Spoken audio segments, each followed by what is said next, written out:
Typically, titles for exhibits come out of conversations we're having about the exhibit. Clay comes from the earth, so it's a material of the earth, but also it was sort of about unearthing, taking a lot of these objects that had not been out in the galleries for a while and sharing them. The theme of this exhibition is really to do a few things, to highlight Nora Eccles Harrison, who is, yes, she's the namesake of our museum, but really she was a potter and she was a collector of pottery. This exhibition, I also want to reshape the way we think about the history of ceramics by thinking about the impact of women educators, Native American ceramicists, how they were influencing other ceramicists. We have almost 1,500 ceramic pieces in the collection. We have about 2,700 square feet of gallery space we allocated for this exhibition. We literally considered all of the ceramic pieces we have in the collection. We considered every one. So we started with pieces from 1910 and before, and then we went to 1910 to 1920, and then we just went by decade, every decade, up to the present. So I looked at each section and I looked for variety. I looked for key pieces and artists that started to make a difference in what other studio potters began doing. And in particular, with Nora being a potter and a female, we particularly wanted to have as many women as should be shown. So we thought about gender, we thought about ethnicity, and we thought about form, and then material. And then we got to the point where it was time to lay it out in a plan and see where we were. We wanted to have an idea of how it was going to look before we got in there with all this stuff, because then that would just be crazy. So we created the gallery based off of images. We drew what the gallery would look like and made this interactive kind of digital space that you can zoom in and out of, but you can move pieces around.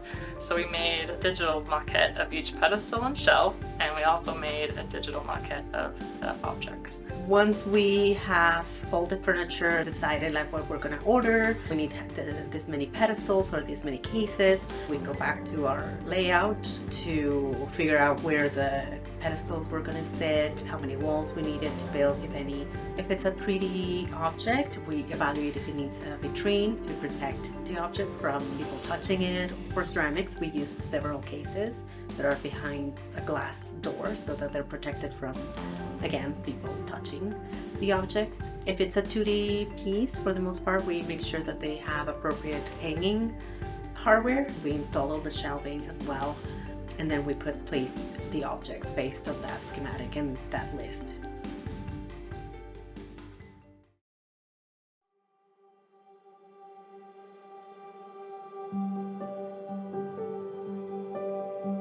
When you come into the space, you're faced with the large female form by Viola Frey. And I wanted that piece to be front and center because I kind of personally think of that woman as Nora.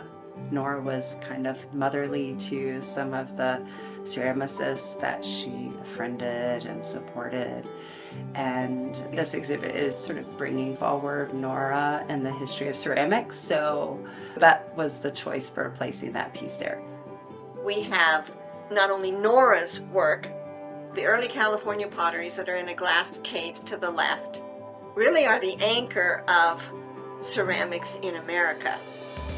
There's, of course, the early Native American. Then the next section, the 50s, those potters laid the foundation for the whole field.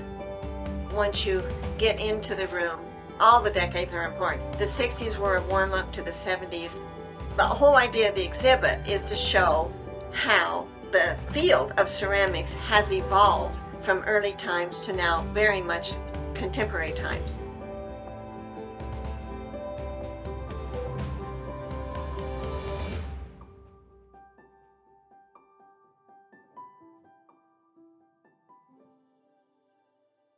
Signage is really important to help people orient themselves and know, what am I looking at? So we have introduction text for the show on the main wall, all about what the show is, about Nora Eccles Harrison. We have text panels as well that explain that decade and what was going on at that time. What were ceramic artists working on and why? So that helps explain and help orient where you are and what you're looking at. We also have QR codes, which we've used because there's a ton of objects in the show, and so there's a ton of information. And if we had too much text on the walls, it would be overwhelming for someone. We had some scholars write up essays about specific pieces, and we linked to those pieces through a QR code for that space. For me, the labels were all about giving a little bit of history about the world of ceramics and connections to the world in each label. Each one was like going down a rabbit hole for me. I looked at each one as like a small essay that was doing my ceramics history class. Each person who sees the object gets to make their own interpretation, and maybe they'll see a piece that reminds them of something their grandma had, or something that they just particularly love. And so they get to make their own interpretation based on some facts, whether it's with their life or in the world around us. In thinking about a patron's experience, you definitely consider space and how they're going to proceed through a space. With Unearthed, it is organized chronologically. So we start with really, really early Native American pieces and studio pottery and move through time. We wanted to have those first, closest to the entrance, obviously, and then the newer stuff is farther back so that they can walk through that space through time. Throughout each space, we have these floor vinyl stickers to help people know which direction they could go to move through time chronologically. So we have the early Native American stuff this way, the 50s and 60s this way, and then as you move through time, you can see those different arrows. And my job is then the experience. So what we try to do is offer a variety. We will sometimes do fun things like an escape game or scavenger hunt. Sometimes we'll talk about different art principles such as patterns or shapes, things that are in the art naturally, but when the show comes together, those elements are now something that children or teens or those who study art can find the art principles in the display.